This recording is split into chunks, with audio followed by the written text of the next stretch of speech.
What happens when two parent coaches, one a Christian and the other an agnostic Jew, sit down to talk about parenting? I'm Deana Thayer. And I'm Kira Dorian. Welcome to Raising Adults, a podcast about future-focused parenting.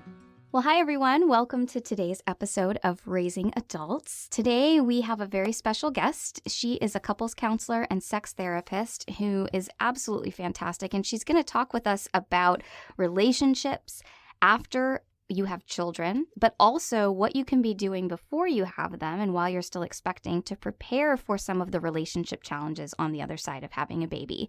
And I think Deana and I would both agree that, you know, having a baby is kind of like taking everything that was not working in your relationship and magnifying it and making it bigger and even harder and even more difficult to deal with because now you're sleep deprived and all these other things. So she's going to talk to us about how to solve some of those relationship issues and how to work through them when you're grappling with also having a newborn. So smart. So this is Nancy Owen, who we're going to be talking to from Fierce Waterfall, and she's a couples therapist, but also a sex therapist, and all those things end up with issues when you have children, even if your children were on the scene before you were a couple, as in the case with our family where we're a blended family and the kids actually were there first, which is all kinds of other fascinating layers. And we've been talking about this offline too, but there's a little bit of a stigma with therapy, I think, where people think, oh, it must mean something's really bad and really about to implode. And frankly, Scott and I have a therapist at the ready whenever we hit an impasse or a speed bump or just get stuck. And we think it's really positive, and it can be a way to be really preventative. It doesn't always have to come as a diagnostic tool after there's already an issue. It can be, hey, we see this landmine coming, let's not step in it. Yeah, we'll talk about being future focused, right? I mean, it's that same idea of what am I doing now to protect or form or impact how I want things to be later. And actually dealing with issues right then as they're happening is so important. Yeah, Dave and I have a therapist as well. We've been together 17 years, and off and on we have gone to someone when we feel like, wow, we're not solving this ourselves, or, you know, wow, we're not our best selves as we try to solve this. Because the great thing about having a third party in the room is like, you just can't be your shitty self. Like, you kind of have to pull it together and like actually listen and actually make it look like you're making an effort. And as a result, you end up sometimes making a different kind of effort than maybe you were making at home. It's so true. Having the objective third party just observing, I think, lends a different layer of accountability. You have to put in the effort. And also, whether you have great insurance or not, most people are paying at least something for that. So there's a little bit of different skin in the game too. And I think it helps up the ante in a way to say, this is really important. And if we're choosing to prioritize our couplehood, even as we parent, then we want to use this time and money well. And so I just think it's a really smart idea. Everyone should have counseling. Yeah. Oh, absolutely. I mean, as a mental health professional, I'm a fan. Yes, please. But I think also sometimes people are afraid of, you know, airing their dirty laundry. Like, this is private. This is between us. But I kind of think about, especially since we're in a laundry room, you know, if you have dirty laundry, you don't just let it sit in the hamper and get dirtier. No, that's nasty. Right. You put it in a washing machine whose job is to clean it. And it's kind of a little bit like that, like not being afraid to seek out the tools that you need to make the dirty laundry clean. Yes, absolutely. That was a really great analogy. Thanks. And appropriate for our laundry room recording studio. So let's get to the interview. All right. So we have today with us Nancy Owen from Fierce Waterfall, and she is a couples and sex therapist that I have known in a professional capacity. And I am so excited that she's here today because she is amazing. I have to tell you a little something about Nancy. So I refer to her a lot. I get a lot of people asking that they want to speak with a couples counselor.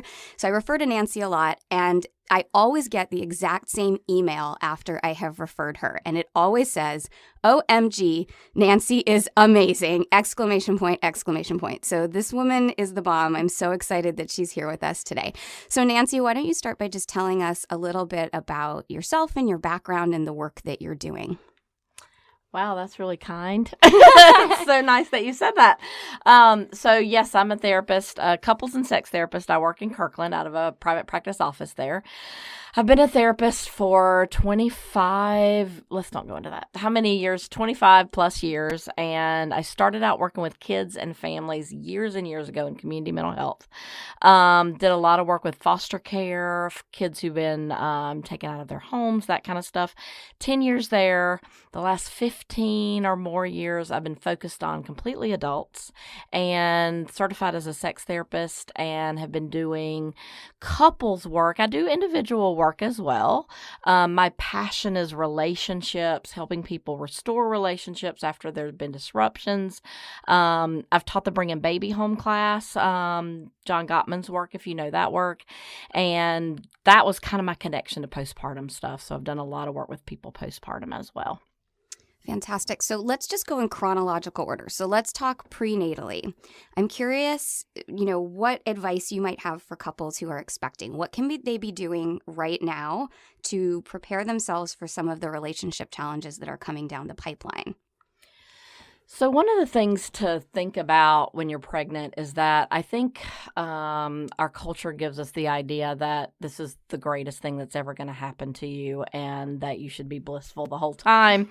And so one of the things that I do when I'm working with people expecting is adjusting expectations, like thinking about what are those unrealistic expectations you have about what this time's going to be like in your life and how blissful it's going to be? And I'm not saying it's not going to be blissful. I don't want to pop everybody's bubble, but I kind of do pop people's bubble. I basically say, let's talk about what you think it's going to be like. And then the Bringing Baby Home class in particular is about readjusting those expectations to understand what it's actually going to be like and that's okay. Like what it becomes is also okay, even though it might not be exactly what you expect. So as a couple, what I try to do is help people talk about those expectations, think about how we would adjust them, and prepare for what you're going to need after the baby.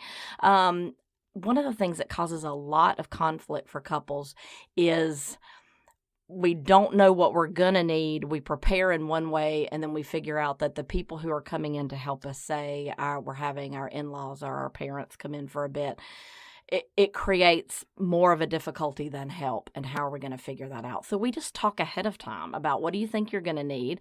Let's make a list of what are the things you think you need help with and how can you prepare for that. And then if that doesn't go well, how are we going to talk about that?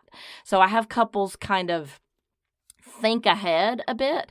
And I also readjust their expectations myself. Like I say, this is going to be really hard. You're going to be exhausted. What happens when you're exhausted right now together as a couple? What are the conflicts that you sometimes have when you're both really tired or you didn't sleep well? Let's magnify that by 100.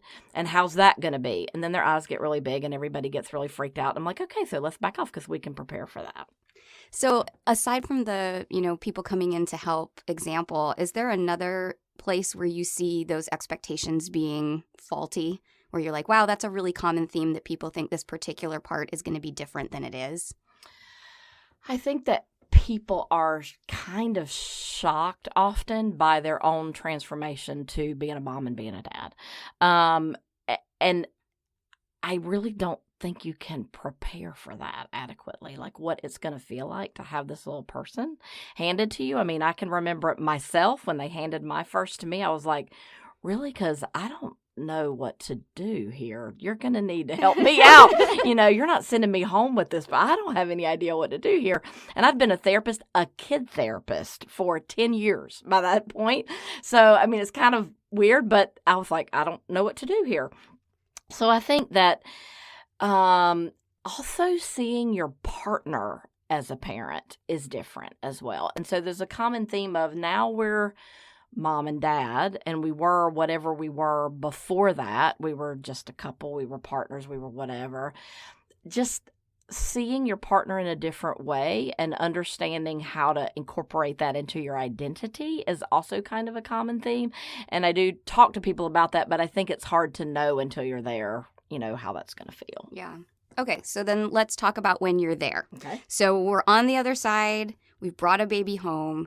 And so we have all these sort of myriad issues that may or may not arise. So I'm curious what the most common things are that you see couples really battling with on the other side. And I mean, like, things that then, what are the tangible solutions to that? What are some things that our couples who may be struggling with middle of the night stuff or work-life balance stuff or, the feelings that come up from one parent staying home and the other going to work? These are just things I've seen couples struggle with. I'm sure you have others.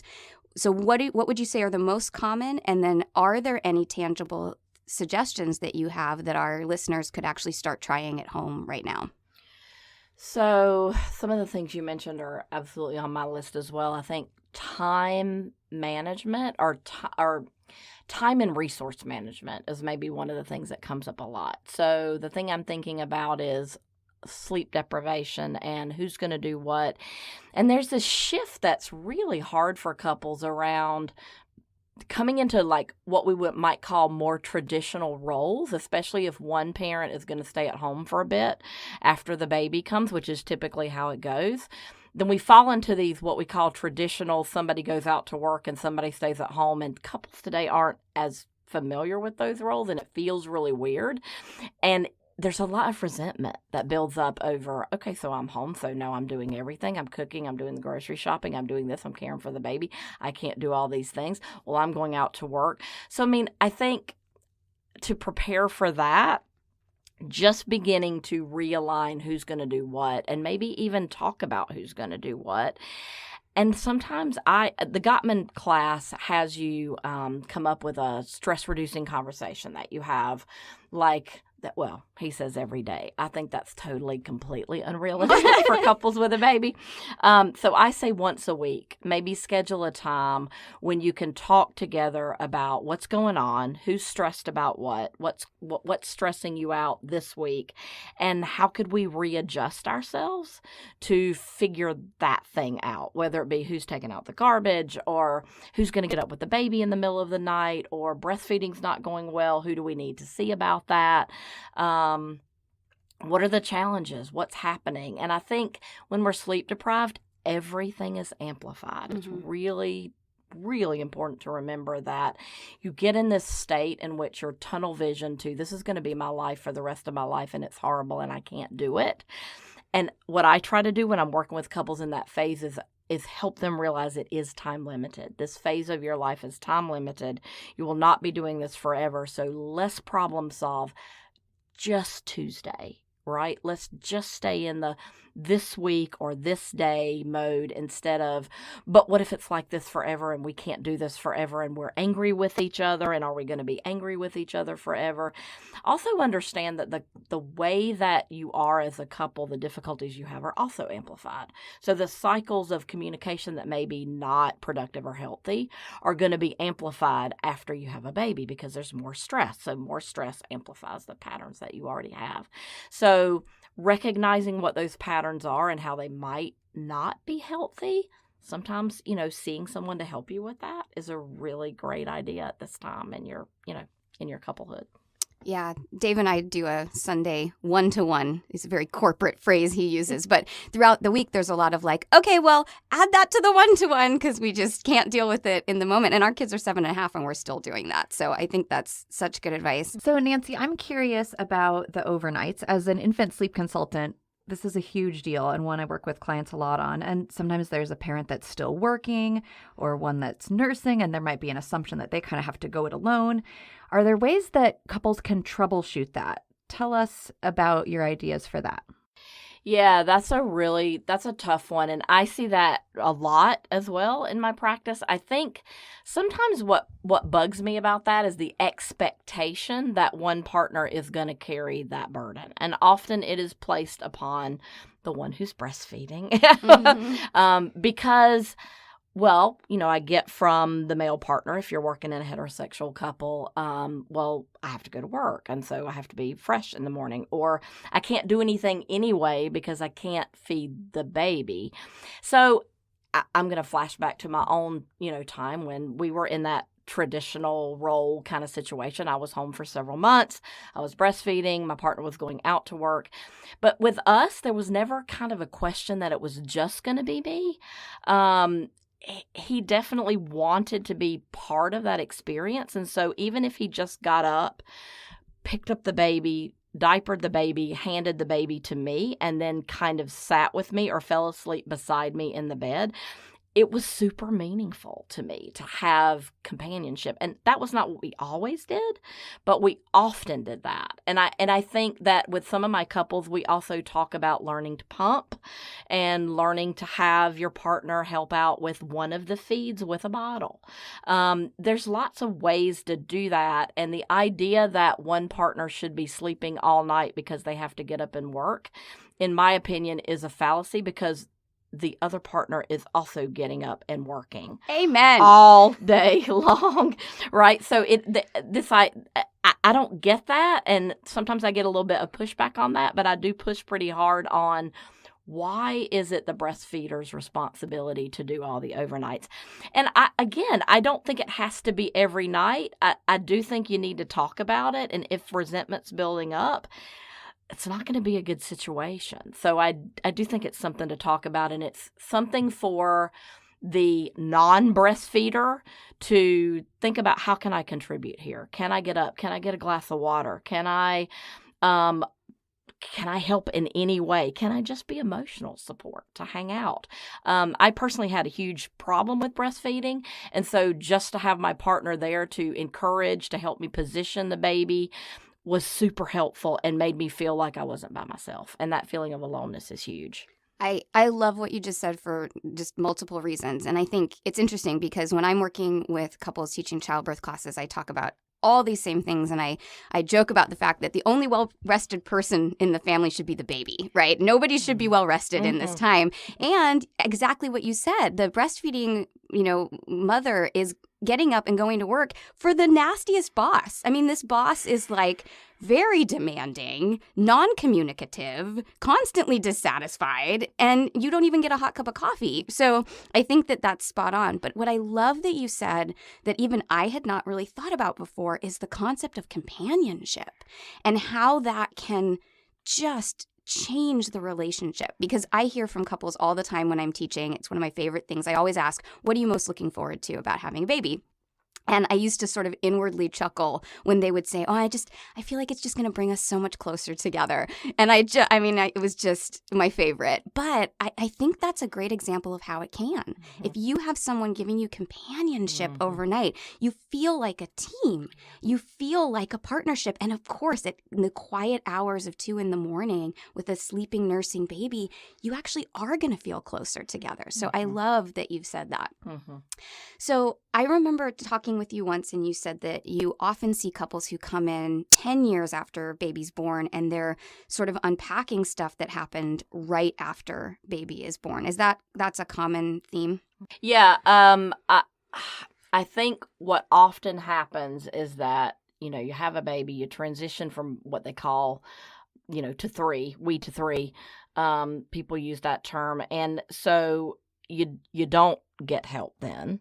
Things are difficult. You do feel people begin to feel alone, or the disconnection starts there, I think, for a lot of couples. John Gottman's research tells us absolutely that satisfaction in relationships takes a huge dip after the birth of the first child and continues to dip and bottoms out around the time kids are in elementary school to middle school transition, that's the lowest point for relationship satisfaction. So it just continues to careen down the hill, which is depressing. When I talk about that and bring a baby home, people look at me like, wow. Why are you telling us this? This is horrible. It doesn't have to be that way. It doesn't have to be that way. And I think if you're consciously making decisions to connect, it's not. But I think the reason I see a lot of couples when their kids are 9, 10, 11 years old is because that careening downhill has continued to happen until they're at a crisis point when they come in to see me. So the moral of the story is go in sooner than later. Yes. Don't be afraid to seek that help. What would you say is one thing, and I'm sure there's more than one, but what would be one thing that you really wish every couple knew, or some tool every couple had as they go into therapy, or something they can use in their relationship? What is that one thing that, if we were going to just take away one thing today, what would you want us to know? There's a couple of things that hopped out to me when you said that question that jump out in my mind that I say over and over and over, and that I threaten to like stencil on the wall of my office so that people can see it. The first thing is slow down, slow down, slow down. When you're talking with your partner and you're in conflict, things speed up, speed up, speed up. We want to get our point across.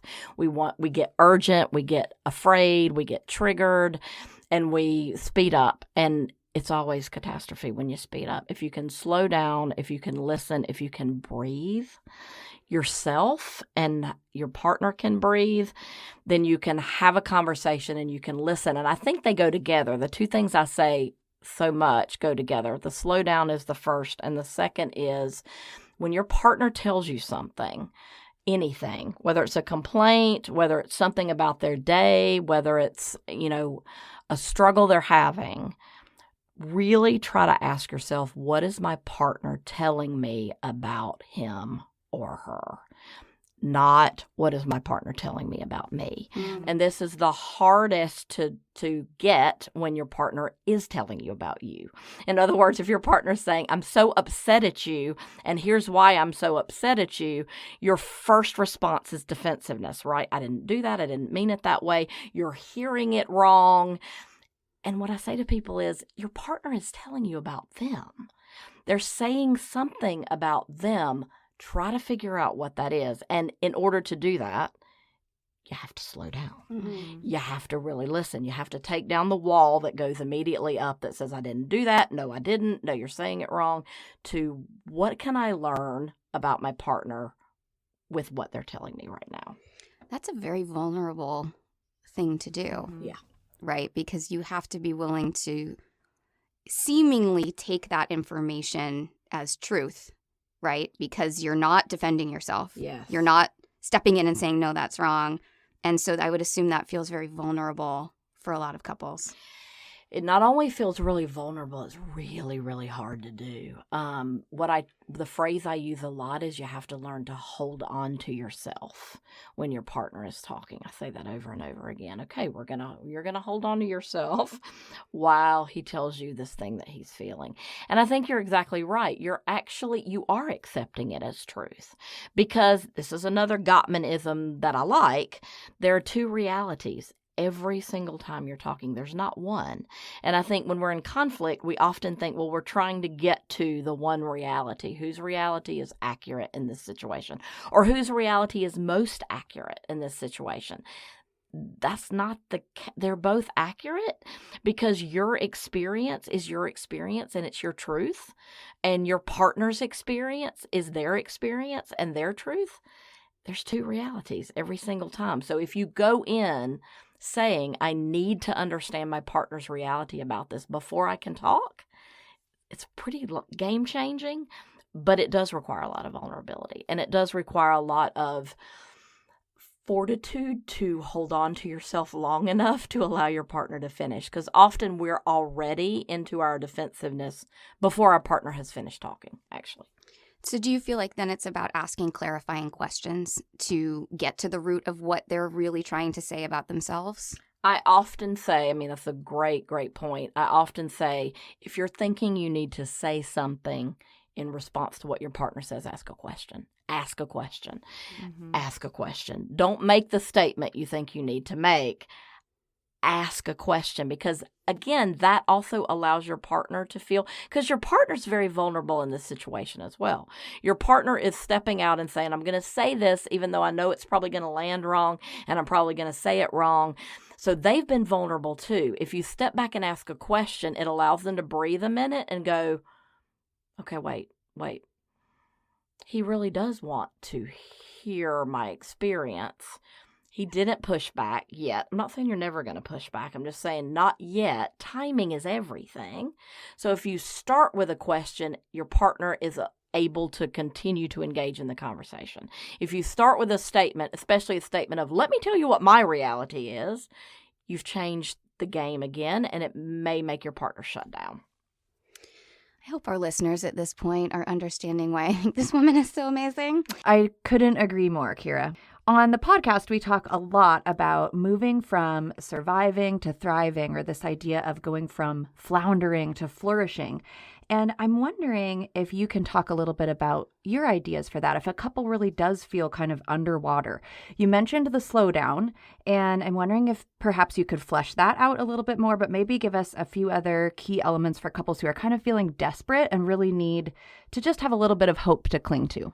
So I'm gonna do it backwards. So I'm gonna come back to slow down because I want to say something that I just listened to a video. I was just listening to a video series yesterday, and I grabbed onto this thing that this couples therapist said. It said, "Yeah, that's exactly what I'm talking about." But he said it so much better than I did.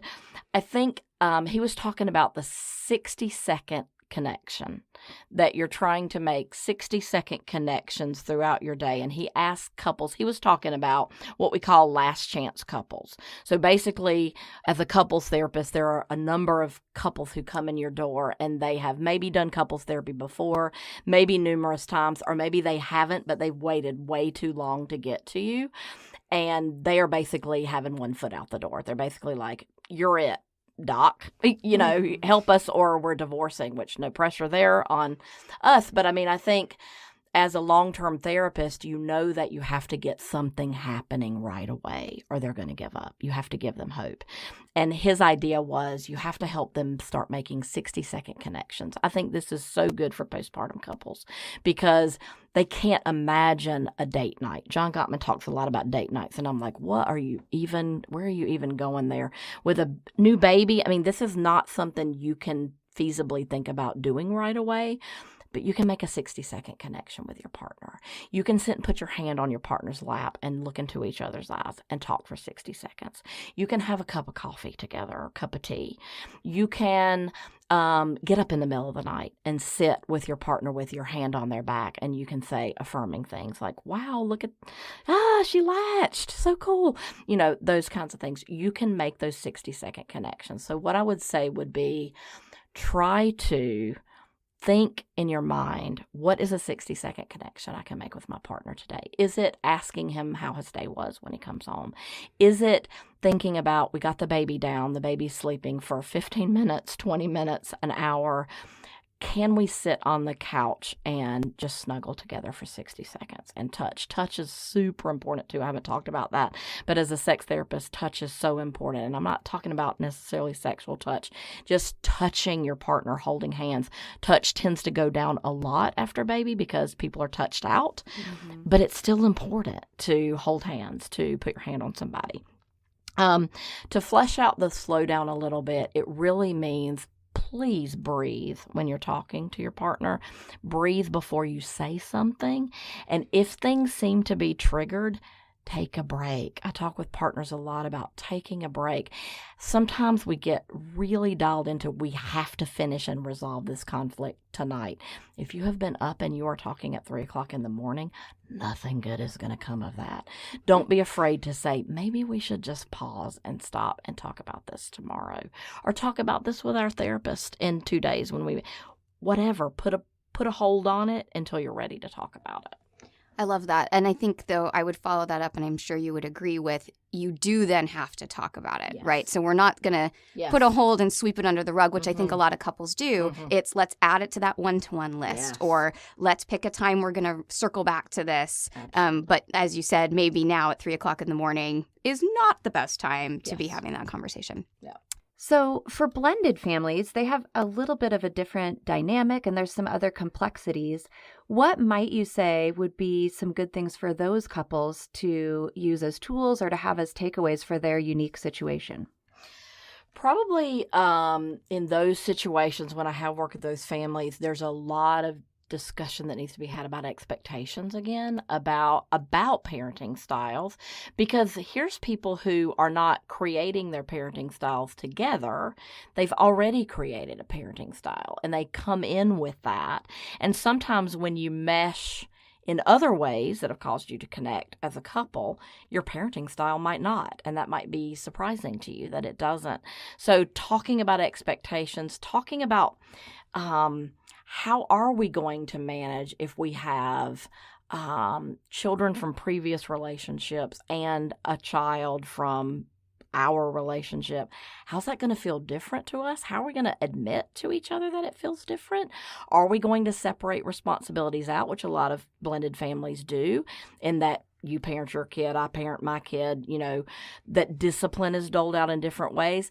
I don't have a one size fits all on that, but I think that using the same strategies of communication, sometimes getting help from someone to help you do that would be useful. Asking questions about, instead of saying, I really don't like the way you do that, switching that around to, can you help me understand why you do it that way? That's interesting. I've never handled that situation with my kid that way. Take out the judgment and try to understand and be curious about why your partner does it that way. Okay, last question. So what about people who aren't great communicators? What about people that are like, wow, that I don't even know how to begin to do any of what you just said because I do not talk about the things that are wrong in the relationship. I do not ask for what I need.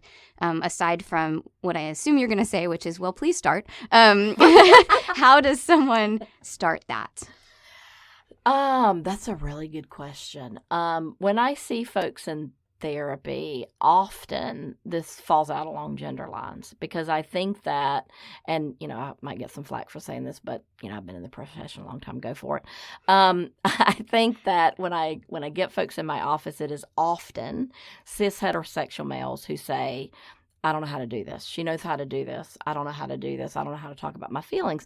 Part of that, I think, is how we socialize young boys to not know what they feel, to not talk about what they feel. And I think we're moving in the right direction as a culture about that, but I don't think we're anywhere close to where we need to be on that. But regardless, whoever it is, we may have people who come out from trauma backgrounds. Often that's the case. And in a family where there's been trauma, it has not been safe to talk about my feelings. So I think first we have to back up a bit from, let me give you all these communication strategies to use, to how do we help you feel safe? How can it be safe for you to be in this relationship and talk about what you need? And often the other partner is not making it safe for their partner to talk, but doesn't know that they're not, right? Often they think they've created great safety. Then they come in my office, person finally, after a number of sessions, tiptoes into the here's what I need, and everything explodes. And I'll use she because I'm going along traditional gender lines, is furious at what he said and has let him know. And you watch the shutdown happen. Instead of that, and there's no judgment there from me. Of course, what he said is difficult and painful and hard to hear. And it's not safe for him to have said it. So we have to back up to how do we make it safe? And that requires her to do some work around holding on to herself long enough to go, oh my God, he did it. He did say what he felt, even though I don't like it. I don't like what he felt. How can I create safety here for him too? And it may be talking with that partner about what would make it feel safe. What would make it feel safe? Would it be breathing? Everybody breathe. Would it be taking a break and coming back to it in 15 minutes, 30 minutes, an hour? What would it be to create safety? And then, if you're really struggling with that, sometimes some individual work with a counselor around communication, around how do you be vulnerable? How do you figure? Sometimes I start with individuals around how do I know what I'm feeling? Mm-hmm. Because I can tell when I ask that question, can you tell me how that felt? It's the deer in the headlights. No, I don't have any idea how that felt. So let's talk about that. How do you stop and listen to yourself, take a pause and say, what am I feeling? Am I angry? Am I frustrated? Am I sad? Am I hopeless? What's going on with me? Fantastic. So Nancy, why don't you tell everyone how they can find you if they want to work with you? I know you're based here in the Puget Sound area. Do you do Skype sessions? You do. She's nodding. Fabulous. I do. Excellent. So tell everyone how they can find you, website, contact, handles if you have them on social media. Let our listeners know. So my website is fiercewaterfall.com, and everything you need to know is there about getting in touch with me. I do. My office is located in Kirkland, so a lot of people on the east side come in. I do have the capacity to do telehealth with folks as well. It's not my preferred method, but I do work that way with people who need that, people who travel and those sorts of things. Yeah, so you can find everything out on my website. If you want to have a session with me, you can either email me, nancy@fiercewaterfall.com, or you can give me a call and we can chat a bit about fit, that kind of thing. Happy to talk with folks about that. Awesome. Nancy, thank you so much for being with us today. She's You're so welcome. It's amazing. Thank you. Okay, Deana, isn't she amazing? She was awesome. Yeah, I'm a fan. I love her to pieces. So if you want more information on Nancy, you can go to fiercewaterfall.com. And I haven't said this in a little while, so I'm going to say it again. Listeners, if you haven't rated and reviewed our podcast, could you do that, please? We'd be so grateful. I'm saying it now before we get to the quote so that you hear it, because I worry sometimes people are like, good, I got the great quote. Oh, Kira's doing her admin thing, and they turn it off. So this way you had to hear it. But yeah, if you hadn't rated and reviewed, thank you.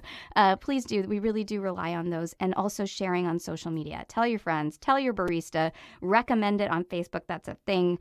Those things just really, really help us. And if you haven't liked us on Instagram or Facebook, you like on Facebook and you follow on Instagram. So if you haven't liked us on Facebook or followed us on Instagram, we are at Raising Adults Podcast. Okay, Deana has a great quote for today. Yes, and I like this one because counseling is about the process of how you interact as a couple and also how you parent. It's not just this arrival. So this I thought was perfect. And it is by Pete Sanders. It is in the nature of helping and counseling to be a process moving towards something rather than arriving at a state of completion. Very nice.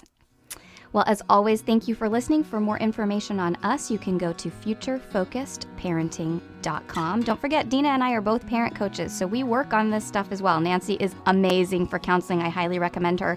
But if you are looking for prenatal parent coaching, just to kind of look at what are some of the things that I can be doing with my partner to ensure the best possible chances of success in our relationship on the other side, we offer coaching packages for that. Deana does amazing work with sleep and blended families, helping people navigate some of those tricky spots. We have coaching packages for that. You can find all of that on our website, futurefocusedparenting.com.